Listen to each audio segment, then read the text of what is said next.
What happened to Manchester City? This question has been circulating throughout the weeks over the abysmal form of the reigning Premier League champion. Pep Guardiola is discovering the meaning of crisis at the Etihad Stadium. It is a new sensation for the 53-year-old manager who has transformed the fortunes of every club he has worked with and influenced football like no other in the modern game. But cracks and problems are beginning to appear in his reign at the Etihad. The Citizens' 2-1 Premier League loss at Brighton saw Guardiola suffer a fourth consecutive defeat for the first time in his senior managerial career, a run dating back to 2008 when he started his coaching journey at Barcelona. Brighton's win also marked City's first four-game losing streak since 2006, 2 years before the club were taken over by Sheikh Mansour bin Zayed Al Nahyan and his Abu Dhabi-backed billions. Tottenham, Bournemouth, Sporting CP, and Brighton have all beaten City in the space of 10 days, albeit in 3 different competitions, not quite the 4 in a row that their fans have been boasting about since winning their 4th consecutive domestic title last season. Today in the press conference, I was asked if it was the end of the era. Guardiola told the press after the defeat at Brighton. "I know people want that. I smell it for many, many years. What we have done in these years, people have said it's so difficult, but if somebody would like to beat us, it is going to happen because in the next 50 years, we're not going to win all the Premier Leagues. It's impossible."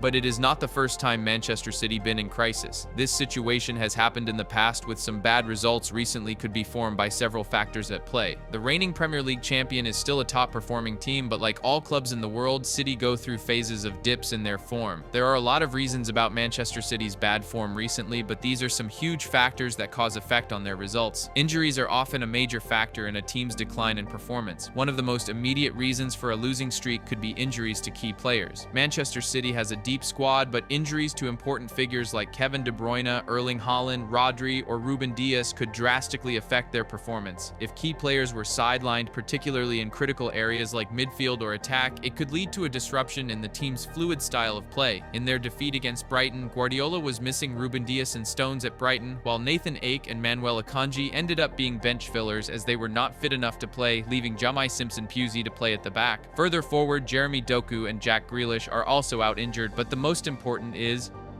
City seem to have holes from front to back, and at the back, Rodri's absence looks likely to be the critical factor of the season. Since his ACL injury, Man City are so open on the break. In all competitions, they have conceded 26 shots from fast breaks this season. That is more than any Premier League side. Players like Rodri, Kevin De Bruyne are central to the way the team operates, and when they're not available, the Premier League champion can struggle to maintain their usual rhythm in the match. With the Spaniard off the pitch for the rest of the season, City are simply have less dominance in their game. For example, in the second half in Amex Stadium, Brighton missed 6 big chances before they eventually found the net. It was the same ahead of Victor Gyökeres' stunning hat-trick for Sporting in the Champions League. The Swedish striker missed a huge chance before Guedes' 3 goals. City have lost 2 from leading this week, and the mid-game warning signs were there. Rodri's load to stop fast breaks has been shared out in the City team to little effect. Mateo Kovacic has been unable to stop the flow, and not even Kyle Walker's pace can bail them out. Manchester City has been involved in multiple competitions for several years, including the Premier League, UEFA Champions League, FA Cup, and Carabao Cup. Pep Guardiola's system requires intense pressing, movement, and high work rates, which can lead to player fatigue over the course of a long season, especially if key players have to play many minutes in multiple competitions. By the time in October and November, City would have already played a number of high-intensity games in the Premier League, Champions League, and EFL Cup. If the team was juggling multiple competitions and players were overworked or dealing with physical fatigue, this could lead to mistakes, lower intensity, and a drop in performance. While Pep Guardiola is one of the best managers in the world, his tactical setups aren't always foolproof. In some games, particularly in the Champions League or against well-organized teams in the Premier League, City might be exposed due to an overly complex strategy, a lack of depth in key positions, or a failure to adjust to different styles of play. Pep Guardiola's tactical systems are often highly complex, and while they tend to work well, they can sometimes be exposed or nullified by opponents who figure out how to counter them. If City were facing teams that had figured out ways to press them effectively, disrupt their build-up play, or exploit gaps in defense, it could lead to consecutive losses. Guardiola himself may have made tactical changes that didn't pay off.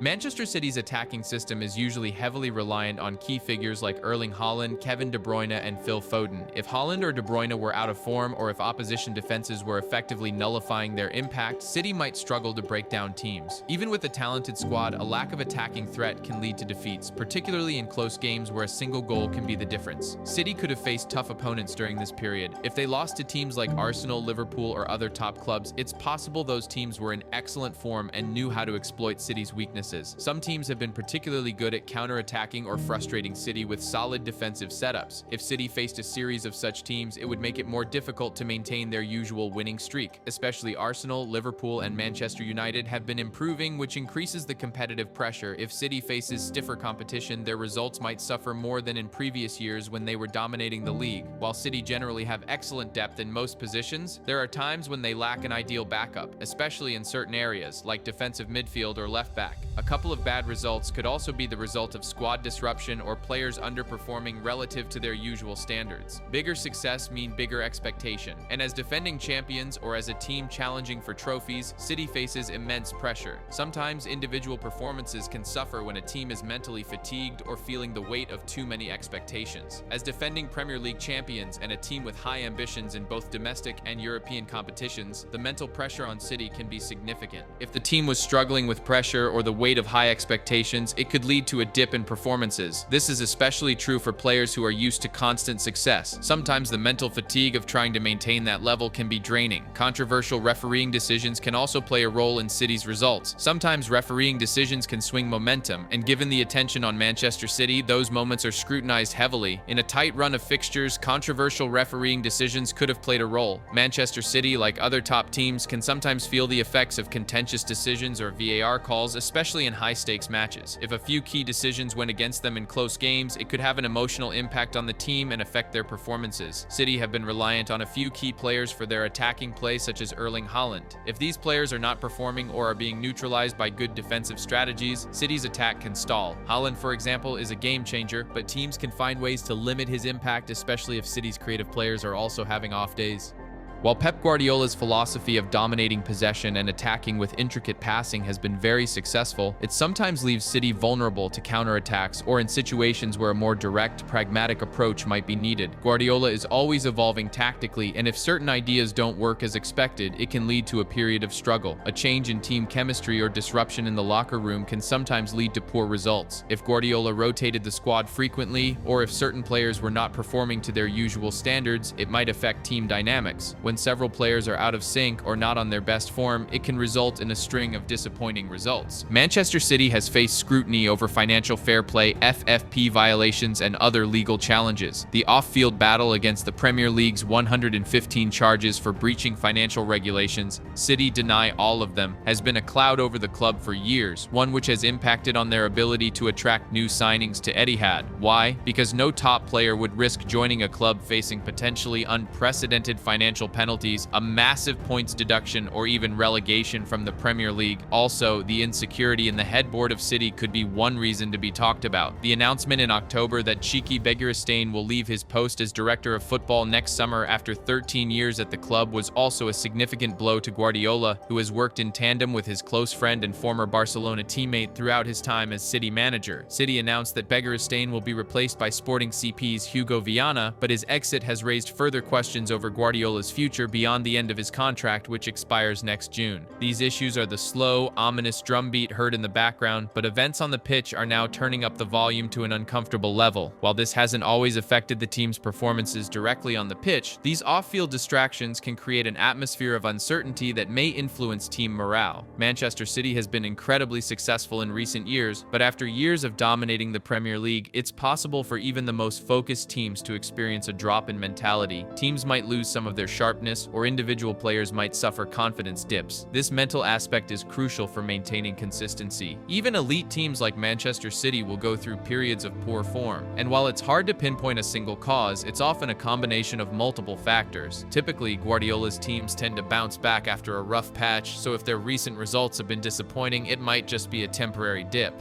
A 4-game losing streak for Manchester City would be unusual given their overall strength and depth, but it could be caused by a combination of the above factors. If they did indeed go through such a rough patch, it's likely to be a temporary blip, and Pep Guardiola would be working hard to identify the causes and address them in order to bounce back. City's track record under Guardiola suggests they are more than capable of recovering from a tough stretch, as they have the quality, leadership, and resources to do so. Manchester City and Guardiola are dealing with problems on several fronts, on and off the pitch, and the impact is being shown in their recent matches, but they have too much quality to be written off. They are only 5 points behind league leaders Liverpool and are due to travel to Anfield on December 1, so City still have a chance to reignite their dream of 5 consecutive EPL trophy. When the players come back, I don't have any doubt that we will be back to our best, Guardiola said after the Brighton defeat. But for the first time since arriving at City, and maybe for the first time in his managerial career, Guardiola might be trying to convince himself and his players of that message as much as he is attempting to prove it to everybody else.